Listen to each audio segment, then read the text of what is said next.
ભાવનગર મહાનગરપાલિકાના COTPA cell nodal officer doctor P K. Singh અને team member Himanshu Pandya તેમજ urban health centre Shivaji circle medical officer doctor Niraliben સહિતના staff દ્વારા Shivaji circle વિસ્તારમાં કોટપા ડ્રાઈવ યોજાઈ હતી, જેમાં આ વિસ્તારમાં તમાકુ તેમજ સિગારેટના વેચાણવાળી દુકાનોમાં ચેકિંગ હાથ ધરવામાં આવ્યું હતું.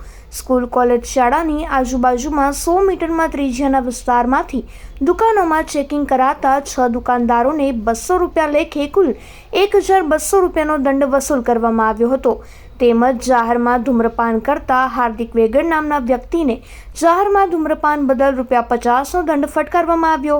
ઉપરાંત ભાવનગર કોર્પોરેશન અંતર્ગતના કોટપા સેલ અન્વયે શહેરના અન્ય વિસ્તારોમાંની ડ્રાઈવ અન્વયે શાળાઓની આસપાસ તમાકુ અને તમાકુના ઉત્પાદનોના વેચાણ બદલ તેમજ જાહેરમાં ધૂમ્રપાન બદલ કુલ 4 દુકાનદારો સહિત 2 જેટલા વ્યક્તિઓને દંડ કરવામાં આવ્યો હતો.